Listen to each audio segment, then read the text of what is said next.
Ms. Dennison. Thank you, Senator. Madam Chair, members of the committee, for the record, my name is Karen Dennison, Dennison. I represent the American Resort Development Association, and also known as ARDA, and the individual timeshare owners arm of that association, which is known as ARDA Rock, which has approximately 1 million members, individual timeshare owner members nationwide. ARDA is the National Trade Association for the timeshare industry. In addition to owners, consists of timeshare developers and timeshare managers. We brought this bill forward on two issues which we feel are very important to the industry. The first issue, which is found in sections 2 and 3 of the bill, has to do with timeshare owner association lists. And we believe that this bill balances the owner's right to privacy of their own personal information with the need of owners of any association to communicate with other members of that association. So with that, I will start with the owners list and present to you the problem which really brought this forward, which I think is pretty well encapsulated, at least one instance, one association in Kevin Blair's letter. Kevin is a board member of a large timeshare association in Las Vegas, and it has been a recurrent problem that people who are marketing one thing or another, typically timeshare resale companies, come in, obtain owner lists, and then badger the owners to sell their timeshare, take an upfront fee, and often do nothing for that fee. So this is the problem and the issue that brought this forward. And I think owner lists do need to be dealt with separately for timeshares. Right now, the governing law is in Chapter 82, which governs nonprofit corporations. And in the nonprofit corporation statute basically says that if you are either a board member or an owner who are a member of that association that has had the membership for at least 6 months, you can obtain a list. And you must sign an affidavit stating that you're not going to use this to solicit money or property. But what is happening, according to what has been reported to ARDA, is that people are buying one timeshare for a song, becoming a member of the timeshare association, obtaining and copying the owner list, and then using it for purposes that are not related to the business of the timeshare association.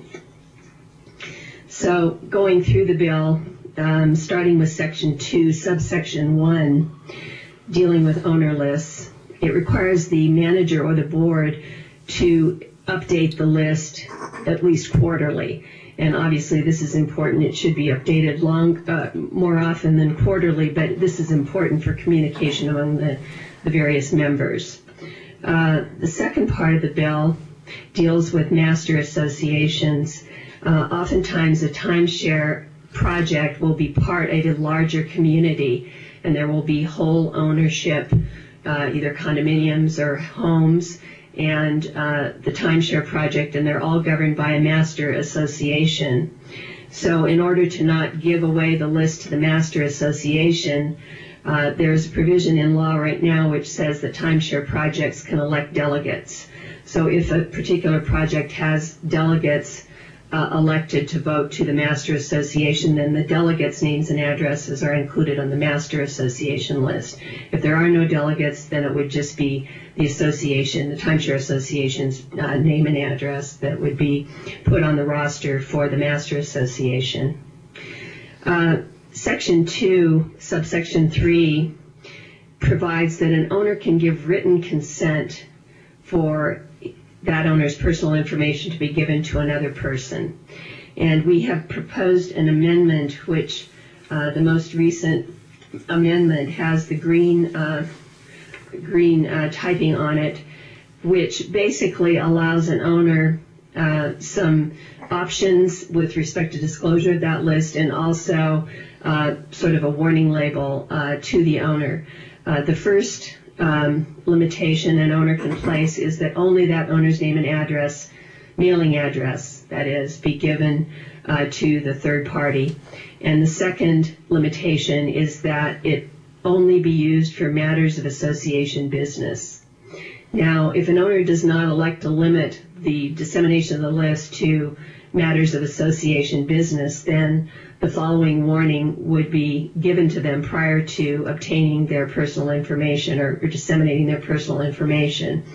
And basically it says, by giving your consent to publish or furnish your personal information for purposes other than legitimate matters of business of the association, your personal information could be used for commercial or other purposes. So that way, the naive owner who's just giving out their information will at least be warned that, there are people out there who could be using this list for purposes that you didn't intend.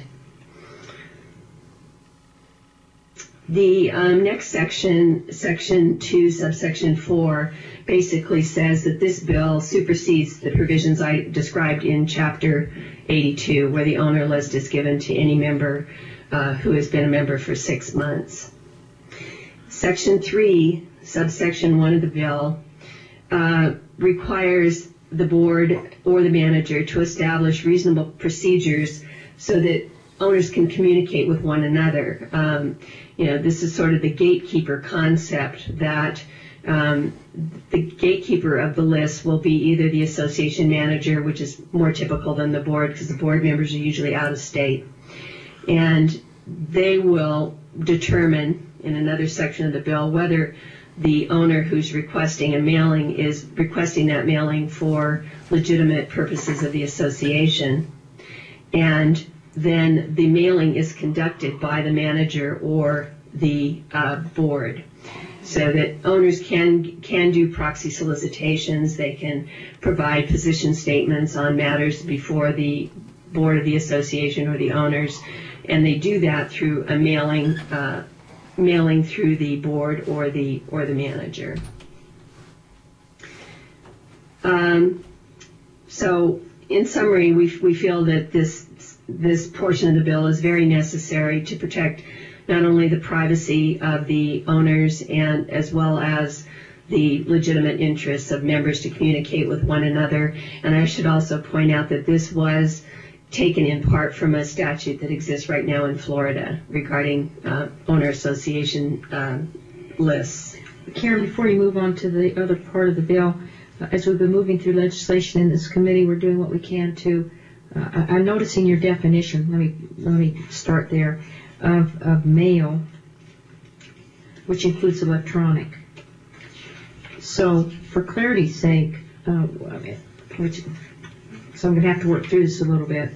When you're referencing mail, let's say on Section 3, line 28, where it says mail to all persons included in the list, I'm unclear, and you have other references to mail too that I've noted. Even in current law, there's references to mail on page 2, line 31, which is 3 sub A, the reference to mailed in current law. So because your definition includes electronic transmission of the message, I'm a little muddy here because what we've been doing in other statutes that have been bills have been come before the committee is we say mail and I guess if practicable electronically transmit, have both ways of contacting. Some don't. They're easier to reach by electronic transmission. But to have both so that you know you're taking every effort to make that notice opportunity work for the benefit of the person receiving the message. But then in your definition of mail, you include electronic. So I don't know what references earlier mean. Are you talking about or electronic or hard copy mail based on the definition? Madam Chair, Karen Dennison, again, my understanding of this definition is it's simply defining the fact that mailing could be electronic transmission. Now, by email, not all owners elect to give their email address to the association, so I don't think it's both mailing and electronic. I believe it's one or the other. But I would take this that it's one or the other. Yes, that is my understanding of this bill. Right, according to the owner's preference. And would we know that? That's the owner's preference, or that's your preference? Madam Chair, Karen Dennison, I would say that if an owner gives an email address out, then they are not necessarily saying that's my preference, but they're saying it's okay to email me the notice as well as to mail it. Obviously, some notices must be mailed, and we're going to be getting into that later when we talk about foreclosure notices. There's, requirements of registered or certified mail. And so, question to council then, as this new definition of mail is being added, and we have current law that references mail, well, here's a copy of the notice, and then again, and then it's a certified or registered mail, so it gets muddy there too. So maybe I just need a little clarification about where you've got options about what kind of mailing notice to do, and where it has to be hard copy beyond what we're talking about the rest of the bill. This is current law. I need some clarity here. Madam Chair, I'm not sure which provision you're talking about in current law. The definition of mail and mailing contained in Section 2 is just being added for the new provisions, although I would agree that it's less than clear as to whether that's done at the request of the owner of the timeshare or the association. And then there is an amendment to clarify that issue somewhat as to that it's the association determining the manner in which mailing is accomplished. But we could certainly sort that out as to whether you'll provide it by electronic mail if it's requested by electronic mail. That's the kind of provision that's in Chapter 116, for example. Okay, that helps. Thank you. And then again, though that relates to the sections we've just discussed, and again, under current law that follows, that's sort of like old and new to me. That's why I wanted some clarity, because Section 4, for example, has many references to mail which don't relate to this new language, because you're saying it relates to the sections previous, but maybe we'll just work on that to create some clarity and continuity, consistency. Anyway, any additional questions of this first part of the bill, committee? Because it's a two-part measure. Okay, thank you. Please proceed. Thank you, Madam Chair. Also, the second part of the bill now, which is in Sections 4 and 5. Karen Dennison, by the way, for the record. Just to set the stage for this next part of the bill, it basically deals only with timeshare foreclosures. It doesn't deal with home foreclosures. And it deals with the notice of sale and publication of that notice of sale, which is one of 4 ways that a that a foreclosure notice of sale is given. And just to set the stage for that, I've attached to my written testimony a sample notice of sale given by an HOA in Douglas County at Lake Tahoe for a foreclosure notice of sale, and just so you can see how long these notices of sale can be. I was told by the person who published this notice, who works for a title company that does these foreclosures, that the cost of this notice was $2,700. Now you might say, well, there's 40 notices in there, there's 40 timeshare intervals in this notice, and that's not that much per interval. But the problem is there may not always be 40 intervals that are being foreclosed. There may only be 5 or 2 or, whatever. And the people who own these timeshares are not paying back the association for the cost of this publication. The cost is borne by the association, which is already cash-strapped, as Senator Schneider has said. Associations have been hard hit. Timeshares are a luxury. They're usually the first to go among other luxuries when people lose their jobs or having hard financial times. And so we see these HOAs having an unprecedented amount of foreclosures, and they can't, in some cases, even afford the foreclosure costs. So they're sort of stuck with this dead wood that's not performing, that's not paying association dues. And what we're trying to do here is to minimize the cost and maximize the notice that is given to third parties that there is a foreclosure sale taking place. Just to go over quickly the 4 methods that a notice of sale must be given. And one of our amendments to this bill, and we apologize for the late amendments, we weren't able to get them in prior to the bill being printed, but one of the amendments adds the recording of the notice of sale to HOA foreclosures, which is currently not in the law. The HOA law did not catch up with the deed of trust law several sessions ago. Notices of sale were required to be recorded. They never were before in the county recorder's office of the county where the property is located. So with our amendment, there will be 4 for both HOA and deed of trust foreclosures. So the recording of the notice of sale, that's for the purpose of establishing a permanent record. And also it gives notice to third parties that a foreclosure sale is in the offing. If you were going to buy a timeshare, you search the record, you would see there's a notice of sale as well as a notice of default, which must be recorded before the notice of sale. The second method is designed to give notice to the owner. It's either certified or registered mail, as we said earlier, or by personal service, which would not be likely in the case of a timeshare. So that's notice to the owner. And the third and fourth methods are designed to let the general public know that there's going to be an auction. Come to the auction and participate if you want to buy a timeshare. They are the posting in 3 public places in the county, well, in the township or city where the timeshare is located. And the last way, the fourth way, is one we're focusing on, which is publishing the notice of sale once a week for 3 successive weeks in the newspaper. Now, the $2,700 figure that I gave you was just to publish once a week for 3 weeks. Our proposal is basically to publish a short notice in the newspaper once a week for 3 weeks, but have the entire notice of sale on an internet website, which that newspaper publication will direct you to, so that you are minimizing substantially the foreclosure costs. In the last page of my written testimony, I just sort of did a mock-up of what maybe a notice would look like. A notice for the sale of foreclosure of timeshares is posted on the following internet website.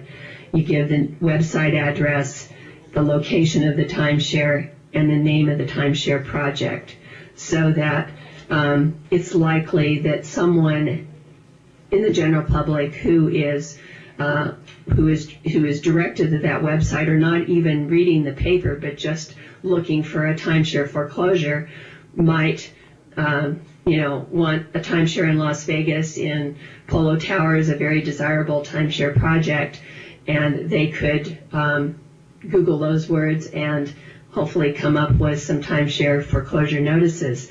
You may hear from the newspaper interests that there is already that availability with the current publication system, because the newspapers have a central Nevada Press Association site which has foreclosures already on the internet. And so yesterday I tried it myself, and I'm maybe not as adept as some, but there are a lot of people that are just as adept as I am, and I Googled Nevada Press Association, and then I clicked on public notices, and then I clicked on foreclosures. And when I got to foreclosures, I was given 2 choices. I can either do the smart search, but I have to be a subscriber to that smart search, to that site, or I can do a manual search. And there were hundreds of foreclosure hits of foreclosures. So I don't see a lot of people going through the manual search. But if I were a subscriber and paid money, then I could find them more easily, maybe by putting in Polo Towers, Las Vegas, something like that. So our bill then proposes to put in the newspaper the fact that there is a notice of sale of a timeshare that is posted on an internet website, gives a website address, and identifies the project name and the address of that timeshare. I just do want to point out again that our amendment does add the requirement that the notice of sale for an HOA lien foreclosure be recorded. So that is in one of our amendments that we have proposed. And finally, the last amendment that we have in Section 5 is a clarification amendment. It makes clear that there must be both publishing and posting. The word right now on page 6, line 1, talks about posting a copy of the notice on an internet website. We've added by publishing and posting because it's clear there still is a publication in the newspaper, which will be once a week for 3 weeks at the short notice. Then the longer notice will be on the internet website, and that will stay up for the entire time, the entire 3 weeks. Now, title companies insure these things, and they require that you have complied with all 4 methods of giving notice of a notice of sale. Posting of the notice of sale is generally given by affidavit. When you post in 3 public places in the county, there's an affidavit of posting. Publication, there's an affidavit of publication. There could be, in this case, just as with the posting of the notice of sale, an affidavit by the person maintaining the website stating that they have posted for a solid 3 weeks, not just 3 times for 3 weeks. So in conclusion, I urge you to pass this bill. I believe it's good policy and is supported by the timeshare industry in general, including timeshare owners. And I do have here with me, and I'd like to introduce from ARDA in Orlando, Stephanie Madsen, who's Senior Vice President of State Affairs for ARDA. Thank you.